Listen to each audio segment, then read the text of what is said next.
Hello everyone, welcome to my YouTube channel knowledge point. सभी शिक्षक साथियों को मेरा नमस्कार है, प्रणाम है। आप सभी शाम से ही ये न्यूज़ देख रहे हैं राष्ट्रीय शिक्षा नीति के बारे में की घोषणा हुई है। आइए जानते हैं कि क्या घोषणा हुई है और क्या मेन उसमें बातें हैं, क्योंकि आप सभी शिक्षक हैं और आपके लिए राष्ट्रीय शिक्षा नीति के बारे में जानना बहुत ही आवश्यक है। केंद्रीय मंत्रिमंडल ने नई राष्ट्रीय शिक्षा नीति 2020 को मंजूरी दे दी है और शाम 4 बजे इसकी औपचारिक रूप से घोषणा भी कर दी गई है। औपचारिक घोषणा केंद्रीय मंत्रियों प्रकाश जावड़ेकर और डॉक्टर रमेश पोखरियाल निशंक ने संयुक्त रूप से की। घोषणा के दौरान केंद्रीय मंत्री प्रकाश जावड़ेकर ने कहा कि प्रधानमंत्री नरेंद्र मोदी की अध्यक्षता में आज कैबिनेट की बैठक में नई राष्ट्रीय शिक्षा नीति को मंजूरी दी गई है। पत्र सूचना कार्यालय द्वारा आयोजित ब्रीफिंग कार्यक्रम में मंत्रियों के अलावा मानव संसाधन विकास मंत्रालय के सचिव और अन्य अधिकारी भी मौजूद रहे। सभी स्कूलों को राइट टू एजुकेशन के तहत पढ़ने वाले बच्चों के लिए कुछ सीटें रिजर्व करनी होंगी और इन छात्रों को एडमिशन देना होगा। इसके अलावा यूजीसी और AICTE को मिलाकर एक नया रेगुलेटिंग बॉडी बनाया जाएगा। नई शिक्षा नीति में बदलाव करते हुए भाषा के विकल्प को बढ़ा दिया गया है। स्टूडेंट्स 2 से 8 साल की उम्र में जल्दी भाषाएं सीख जाते हैं, इसलिए उन्हें शुरुआत से ही स्थानीय भाषा के साथ 3 अलग-अलग भाषाओं में शिक्षा देने का प्रावधान रखा गया है। नई शिक्षा नीति में नए छात्रों को कक्षा 6वीं से 8वीं के बीच कम से कम 2 साल का लैंग्वेज कोर्स भी प्रस्तावित है। आइए हम जानते हैं कि जो 10+2 का फॉर्मेट है ये क्या होगा।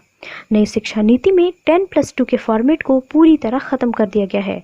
अब इसे 10+2 से बांटकर 5+3+3+4 फॉर्मेट में ढाला गया है।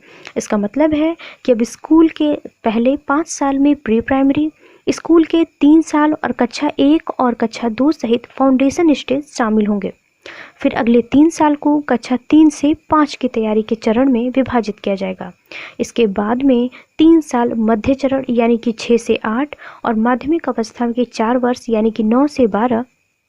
इसके अलावा स्कूलों में कला, वाणिज्य, विज्ञान स्ट्रीम का कोई कठोर पालन नहीं होगा। छात्र अब जो भी पाठ्यक्रम चाहें वो ले सकते हैं। देख रहे हैं आप, ये टोटली चेंज हो चुका है। विद्यालय जो शिक्षा है उसमें भी कुछ सुधार किया गया है। आइए एक नज़र उस पर भी डालते हैं। अर्ली चाइल्डहुड केयर एवं एजुकेशन के लिए कैरिकुलम NCERT द्वारा तैयार होगा। इसमें 3 से 6 वर्ष के बच्चों के लिए विकसित किया जाएगा बुनियाद शिक्षा 6 से 9 वर्ष के लिए। फाउंडेशन लिटरेसी एवं न्यूमरेसी पर नेशनल मिशन शुरू किया जाएगा। पढ़ाई की रूपरेखा 5+3+3+4 के आधार पर तैयार की जाएगी। इसमें अंतिम 4 वर्ष 9वीं से 12वीं शामिल हैं। नए कौशल का शुरू किया जाएगा। एक्स्ट्रा कैरिकुलर एक्टिविटीज़ को मेन कैरिकुलम में शामिल किया जाएगा। गिफ्टेड चिल्ड्रेन एवं गर्ल चाइल्ड के लिए विशेष प्रावधान किया गया है। कक्षा 6 के बाद से ही वोकेशनल को जोड़ा जाएगा। नई नेशनल कैरिकुलम फ्रेमवर्क तैयार किया जाएगा। इसमें ECE, स्कूल टीचर्स और एडल्ट एजुकेशन को जोड़ा जाएगा। बोर्ड एग्ज़ाम को भागों में बांटा जाएगा। बच्चों के रिपोर्ट कार्ड में लाइफ स्किल्स को जोड़ा जाएगा। वर्ष 2030 को हर बच्चे के लिए शिक्षा सुनिश्चित की जाएगी। विद्यालयी शिक्षा के निकलने के बाद हर बच्चे के पास कम से कम लाइफ स्किल होगी। फिजिकल एजुकेशन जो है इस पर भी बहुत ज़्यादा फोकस किया गया है। तो फिजिकल एजुकेशन जो है इसको बनाया गया ज़रूरी, यानी इसको बहुत ही ज़रूरी बनाया गया है इस शिक्षा नीति में।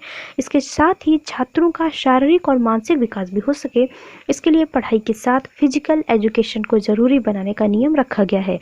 सभी छात्रों को स्कूल के हर स्तर पर खेल, मार्शल आर्ट, डांस, गार्डनिंग और योगा जैसी एक्स्ट्रा कैरिकुलम एक्टिविटीज़ भी सुनिश्चित की जाएगी। इस शिक्षा नीति से जुड़ी कुछ खास बातें हम जानते हैं ब्रीफ में कि क्या है। SSRA यानी कि स्टेट स्कूल रेगुलेटरी अथॉरिटी बनेगी, जिसके चीफ शिक्षा विभाग से जुड़े होंगे। 4 ईयर यानी कि 4 ईयर का इंटीग्रेटेड बीएड होगा, यानी कि इंटर के बाद डायरेक्ट 4 साल का बीएड होगा। 2 साल का जो बीएड और 1 साल बीएड कोर्स चलेंगे, यानी कि 3 तरीके का होगा। एक 12th के बाद जो होगा 4 साल का बीएड होगा, एक बीएड जो होगा 2 साल का होगा और एक 1 साल का होगा। बीएड के ये 3 कोर्सेज चलेंगे। ECCE यानी कि early childhood care and education के अंतर्गत प्री प्राइमरी शिक्षा आंगनबाड़ी और स्कूलों के माध्यम से होगी। यानी कि अभी जैसे क्या था कि कक्षा 1, 2, 3, 4, 5 ये परिषदीय विद्यालय में बच्चे पढ़ते थे, तो अब क्या होगा कि 1, 2, 3 जो है इसको प्री प्राइमरी कर दिया जाएगा और इसको आंगनबाड़ी की जो सदस्य हैं वो लोग देखेंगे, यानी जो आंगनबाड़ी स्कूल हैं प्राइमरी में उसको वो देखेंगे और जो टीचर्स हैं वो आपकी 4 और 5 को देखेंगे। टेट जो है वो लागू होगा, यानी सेकेंडरी लेवल में भी। अभी तक तो सिर्फ कक्षा 8 तक टेट था, लेकिन अब ये सेकेंडरी लेवल तक यूपी टेट या टेट जो है वो लागू होगा शिक्षक भर्ती में। शिक्षकों को गैर शैक्षणिक कार्यों से हटाया जाएगा, यानी जो चुनाव में तो बीएलओ में या एमडीएम के बहुत सारे कहीं पर भी कुछ भी होता था, शिक्षकों की ड्यूटी पहले लग जाती थी। तो इस चीज़ में ये चीज़ एक तरह से राहत की सांस ले सकते हैं शिक्षक कि उनको जो गैर शैक्षणिक कार्य हैं उनसे हटाया जाएगा। इनकी जो ड्यूटी है वो सिर्फ चुनाव में लगेगी। बीएलओ की जो ड्यूटी है उससे भी शिक्षकों को हटाया जाएगा और जो एमडीएम है इससे भी शिक्षक हटेंगे। ये सारी चीज़ें शासन के द्वारा अलग से कराई जाएंगी, शिक्षकों का इससे कोई लेना देना नहीं होगा। स्कूल में एसएमसी एसडीएमसी के साथ एससीएमसी यानी कि स्कूल कॉम्प्लेक्स मैनेजमेंट कमेटी बनाई जाएगी। शिक्षक नियुक्ति में अब जो है डेमो या स्किल टेस्ट और इंटरव्यू भी शामिल होंगे। अभी क्या था शिक्षक भर्ती में कि जब टेट पास किए उसके बाद सुपर टेट किए उसके बाद हो जाती थी ज्वाइनिंग, लेकिन अब क्या होगा, टेट सुपर टेट के बाद एक स्किल टेस्ट होगा, यानी कि इंटरव्यूज़ होंगे, स्किल टेस्ट होगा, उसके बाद लोगों को यानी जो शिक्षक हैं उनको नियुक्ति दी जाएगी। नई ट्रांसफ़र पॉलिसी आएगी जिसमें क्या होगा कि जो ट्रांसफ़र हैं वो लगभग बंद हो जाएंगे। जो प्रमोशन होता है उसके बेस पर ट्रांसफ़र होगा, जिसका प्रमोशन होगा तो जब प्रमोशन होगा उसी वक्त उसका ट्रांसफ़र होगा। ऐसे जो ट्रांसफ़र होते थे वो सब नहीं होगा। ग्रामीण इलाकों में स्टाफ क्वार्टर बनाए जाएंगे, जैसे कि केंद्रीय विद्यालयों में होते हैं स्टाफ के लिए क्वार्टर बनते हैं, तो वैसे ही ग्रामीण इलाकों में स्टाफ के लिए क्वार्टर बनेगा। आरटीई को कक्षा 12 तक या 18 वर्ष की आयु तक लागू किया जाएगा। जैसे पहले क्या था, राइट टू एजुकेशन यानी कि शिक्षा का अधिकार जो था वो सिर्फ 12 साल तक था, अब जो है 18 साल तक इसको लागू किया जाएगा। मिड डे मील के साथ हेल्दी ब्रेकफास्ट भी स्कूलों में दिया जाएगा। अभी तक मिड डे मील में दोपहर का भोजन दिया जाता था, लेकिन अब बच्चों को मॉर्निंग में ब्रेकफास्ट भी दिया जाएगा। 3 लैंग्वेज बेस्ड स्कूली शिक्षा होगी, यानी कि 3 लैंग्वेजेस होंगी। एक तो स्थानीय भाषा होता है, एक अपना मदर टंग है और एक कोई फॉरेन लैंग्वेज बच्चों को सिखाई जाएगी। विज्ञान और गणित को बढ़ावा दिया जाएगा। हर सीनियर सेकेंडरी स्कूल में साइंस और मैथ जो विषय हैं ये अनिवार्य होंगे। एक फॉरेन लैंग्वेज कोर्स भी स्कूल में शुरू किया जाएगा।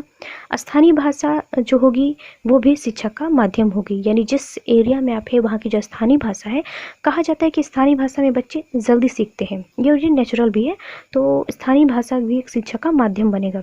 जो एनसीईआरटी है वो पूरे देश में नोडल एजेंसी होगी।